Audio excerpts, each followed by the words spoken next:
என் பேர் மஞ்சு. காலையில பிரேக்ஃபாஸ்ட் செஞ்சு ஸ்கூலுக்கு, ஆஃபீஸ் போறவங்க எல்லாரும் கிளம்புன பிறகு, எந்தெந்த வேலைய எப்பப்ப செய்யணும், எப்படி ஸ்டெப் பை ஸ்டெப்பா பண்ணணும் அப்படிங்கிறத பத்தி தான் இந்த வீடியோல நான் சொல்லியிருக்கேன். இந்த மாதிரி வேலைகள் எல்லாமே எல்லாருமே ரொட்டீனா வீட்ல பண்றது தான். என்னோட வீட்ல நான் எப்படி ஸ்டெப் பை ஸ்டெப்பா வேலை செய்றேன், இதனால எனக்கு எந்த அளவுக்கு ரெஸ்ட் கிடைக்குது அப்படிங்கிறத பத்தி பார்க்கலாம். ஃபர்ஸ்ட்டா நான் பண்ற வேலைன்னு பார்த்தீங்கன்னாக்கா, கிச்சன்ல அங்கங்க இருக்கிற எல்லா திங்ஸுமே நான் எடுத்து வைக்கிறேன். இந்த இடம் முதல்ல கிளீன் பண்ணணும். ஏன்னா, இந்த இடத்துல நம்ம கிளீன் பண்ணாம விட்டுட்டோம்னு வச்சுக்கோங்க, கொஞ்ச நேரத்திலேயே சின்ன சின்ன கொசு வர ஆரம்பிக்கும். கழுவ வேண்டிய பாத்திரம் எல்லாம் எடுத்து சிங்க்ல போட்டுட்டு, அங்கங்க இருக்கிற திங்ஸும் எடுத்து வச்சுட்டு, எல்லாத்தையுமே இந்த இடத்த நான் கிளீன் பண்ணிக்கிறேன். நான் ஊருக்கு போயிட்டு 2 நாள் கழிச்சு வந்ததுனால, என் பசங்க சமைச்சு சாப்பிட்டு, அங்கங்க அது ஏதோ ஒண்ணு வச்சிருந்தாங்க. அதனால எனக்கு கொஞ்சம் வேலை இன்னைக்கு ஜாஸ்தியா தாங்க இருக்க போகுது. யூட்டிலிட்டில இருக்கிற சிங்க்ல எல்லா பாத்திரத்தையும் எடுத்து போட்டுட்டு, கவுண்டர் டாப் எல்லாத்தையுமே நான் முதல்ல கிளீன் பண்ணிக்கிறேன். மதியம் சமையல் பண்ணி முடிச்ச பிறகு தான் ஸ்டவ் எல்லாமே டீப் கிளீன் பண்ண போறேன். இப்போ சும்மா லைட்டா ஸ்டவ் மேல இருக்கிற டஸ்ட் எல்லாமே நான் தள்ளி விட்டுக்கிறேன். அடுத்ததா நான் பண்ண போறது சிங்க் கிளீனிங் தான். சும்மா ரஃப்பா லைட்டா சோப்பு போட்டு நல்லா தேய்ச்சு விட்டுக்கிறேன். அழுக்கா இருக்கிற சிங்க சிம்பிளா இந்த மாதிரி தேய்ச்சு வச்சுட்டாலே போதும். சடனா அந்த நேரத்துக்கு யாராவது வந்துட்டா கூட கிச்சன் பார்க்கறதுக்கு நீட்டா இருக்கிற மாதிரி தெரியும். இப்ப நான் செய்ற ஒவ்வொரு வேலையும் கண்டிப்பா இதே மாதிரி நீங்க ஃபாலோ பண்ணி பாருங்க.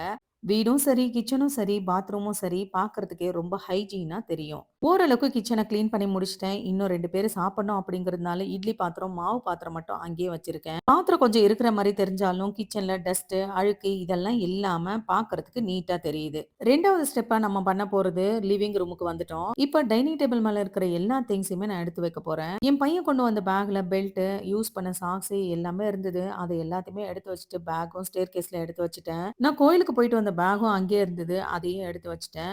ஊருக்கு போயிட்டு வந்த பேக்ல ஒரு சாரி இருந்தது. அத அப்படியே எடுத்து வார்ட்ரோப்ல வைக்க முடியாது அப்படிங்கிறதுனால, வெளிய கொஞ்சம் நான் கம்பியில ஆரவும் போட்டேன். எப்பவுமே நம்ம இந்த மாதிரி ஊருக்கு கொண்டு போற சாரி எல்லாமே உடனடியா எடுத்து அப்படியே வார்ட்ரோப்ல வச்சிடக்கூடாது. ஒரு 1/2 நாள் ஆச்சும் நிழல்லயே இத ஆற போட்டுட்டு, அதுக்கப்புறமா எடுத்து வார்ட்ரோப்ல வைக்கணும். கொண்டு போன பேக்ல இருக்கிறது எல்லாத்தையுமே காலி பண்ணிட்டு, பேக்கும் கொண்டாந்து கம்பியில கிளிப் போட்டு விட்டுட்டேன். பஸ்ல நைட் டிராவல் பண்ணீங்கனாக்கா, ஒண்ணு பேக்க வாஷ் பண்ணி வையுங்க. அப்படி இல்லன்னா நல்லா வெயில்ல காய வச்சு வையுங்க. ஏன்னா நைட் டைம்ல பேக்ல மூட்டை பூச்சி ஏறுறதுக்கு நெறையவே சான்ஸ் இருக்கு.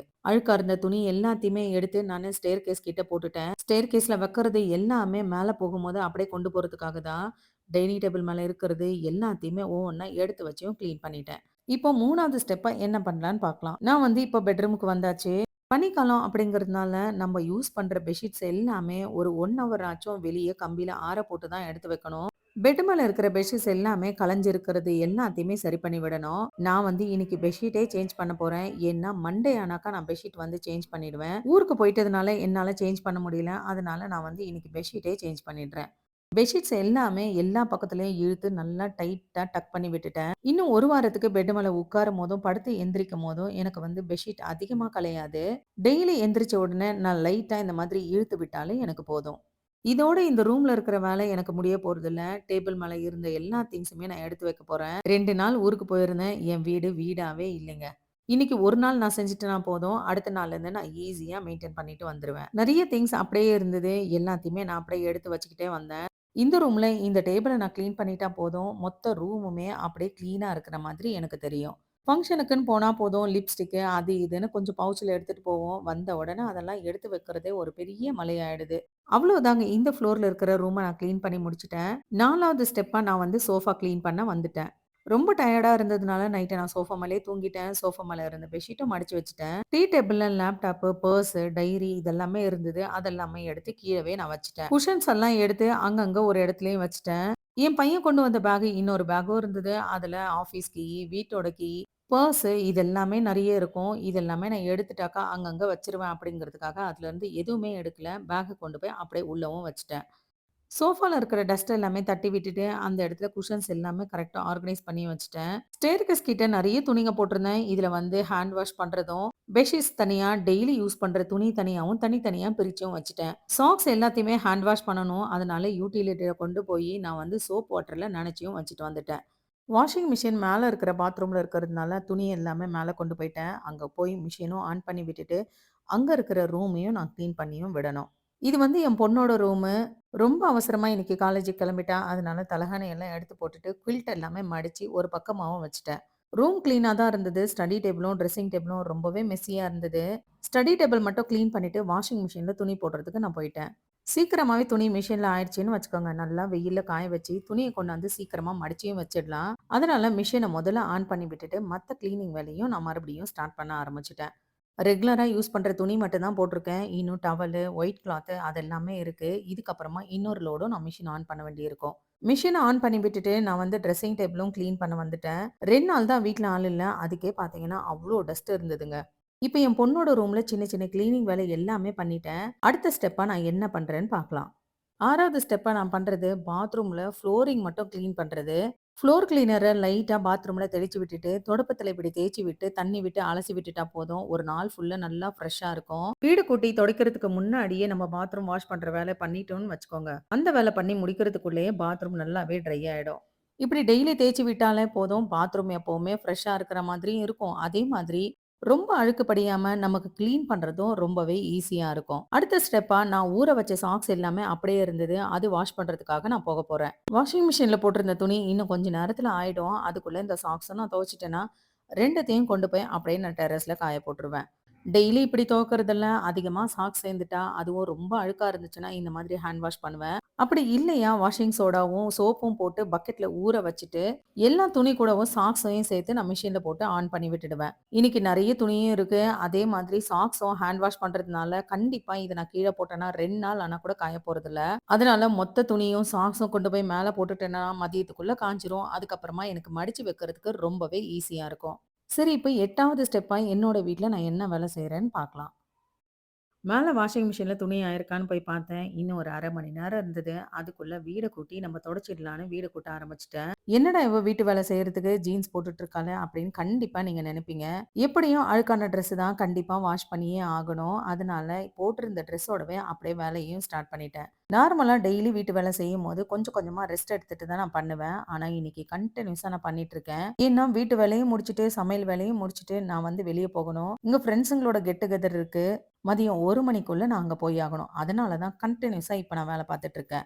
ஆனா உங்க வீட்ல நீங்க வேலை செய்யும்போது கன்டினியூஸா இந்த மாதிரி பண்ணாதீங்க.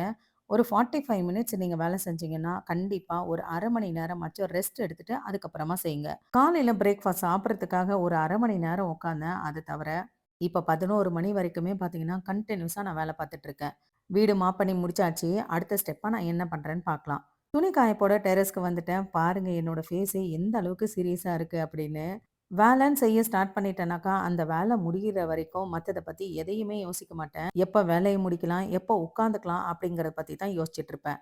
துணி மொத்தத்தையும் காய போட்டாச்சு. அடுத்த ஸ்டெப்பா நான் பாத்திரம் கழுவவும் வந்துட்டேன். ஊர்லேருந்து வந்ததுனால நெறைய வேலை இருந்தது. பாத்திரமும் நெறைய இருந்ததுனால, என் பையன் பார்த்துட்டு பாதி பாத்திரம் ஏற்கனவே எனக்கு கழுவி வச்சிருந்தான். மீதி இருந்த பாத்திரத்த தான் நான் இப்ப வந்து கழுவிக்கிட்டு இருக்கேன். வீட்ல இருந்திருந்தா நைட்டே பாதி பாத்திரம் கழுவி வச்சிருப்பேன். காலையில இவ்ளோ பாத்திரம் சேர்ந்திருக்காது. நான் ஊர்லேருந்து வந்ததே டியூஸ்டே ஈவினிங் 6 மணிக்கு தான். பஸ்ல வந்ததுனால ரொம்பவே உடம்பு டயர்டா இருந்தது. அதனால சாப்பிட்டு அப்படியே படுத்துட்டேன். வீட்ல எந்த வேலையுமே செய்யல. அதனால தான் காலையில எனக்கு பார்த்தீங்கன்னா, இவ்ளோ வேலை இருக்குங்க. பாத்திரம் தேய்ச்சு முடிச்ச பிறகு கடைசியா என்னோட வேலை பார்த்தீங்கன்னா, சமையல் வேலை தான். சமையல் வேலை முடிச்சுட்டேனாக்கா, நான் குளிச்சுட்டு ஃப்ரீயா நான் கிளம்பிடுவேன். இன்னைக்கு என்னோட சமையல்ல பாவக்காய் குழம்பும், அதே மாதிரி வெண்டைக்காய் பொரியலு, ஒயிட் ரைஸ் இதுதான் நான் இன்னைக்கு செய்ய போறேன். ஃபர்ஸ்ட் வந்து பாவக்காய துண்டு துண்டா மெலிசா கட் பண்ணிக்கிறேன்.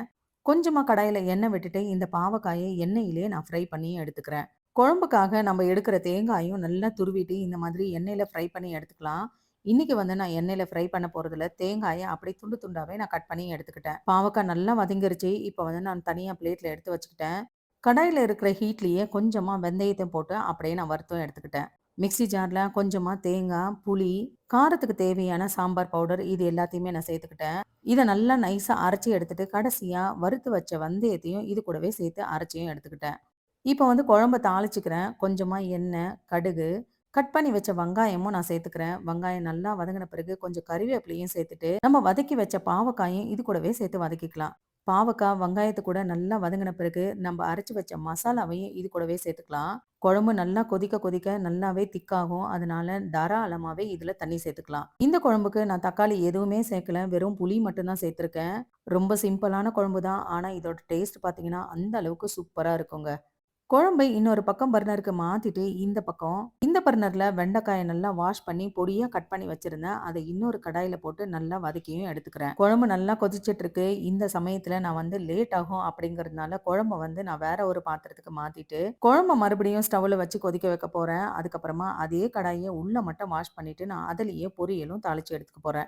ஏன்னா, குழம்பு கொதிக்கிற வரைக்கும் நான் வெயிட் பண்ணேன்னு வச்சுக்கோங்க, எனக்கு ரொம்பவே லேட் ஆயிடும். அதனால தான் நான் இப்படி செய்றேன். பொரியலுக்காக கொஞ்சமா கடாயில எண்ணெய், கடுகு நல்லா வெடிச்ச பிறகு வெங்காயமும் சேர்த்துக்கிட்டேன். வெங்காயம் நல்லா வதங்கின பிறகு வதக்கி வச்சிருந்த வெண்டைக்காயும் அது கூடவே சேர்த்து நல்லா வதக்கிட்டு, காரத்துக்கு தேவையான சாம்பார் பவுடரும் அதில சேர்த்துக்கிட்டேன். ஸ்டவ்வ ரொம்ப லோ ஃப்ளேம்ல வச்சுட்டு, அப்படியே மூடி போட்டும் வேக வச்சுட்டேன். உப்பு நான் இப்ப போடல. ஏன்னா நான் இப்பவே போட்டேன்னா காய் வெந்து கொஞ்சமா ஆயிடும். அதனால எனக்கு உப்பு அதிகமாயிடும் அப்படிங்கிறதுனால பாதி காய் வெந்த பிறகு தான் நான் உப்பே போடப் போறேன். பொரியல் செஞ்சுட்டு இருக்கும்போதே குழம்பும் ஆயிடுச்சு. அதே பர்னர்ல நான் அரிசியும் கழுவி வச்சுட்டேன். அவ்வளோதாங்க என்னோட வீட்டு வேலை ஸ்டெப் பை ஸ்டெப்பா நான் எல்லாத்தையுமே செஞ்சு முடிச்சுட்டேன். இப்ப சிம்பிளா கவுண்டர் டாப்ப தொடச்சு எடுத்துட்டு ஈவினிங் தான் எல்லாத்தையுமே நான் கிளீன் பண்ண போறேன். டெய்லி ரொட்டீனா ஸ்டெப் பை ஸ்டெப்பா என்னோட வீட்ல நான் இப்படி தான் வேலை செய்வேன். உங்களுக்கும் பிடிச்சிருந்துச்சுன்னா இதே ஸ்டெப்ப நீங்களும் ஃபாலோ பண்ணலாம். இந்த வீடியோ எப்படி இருந்துச்சுன்னு கமெண்ட்ல சொல்லுங்க. நெக்ஸ்ட் வீடியோல நம்ம மீட் பண்ணலாம். Thank you.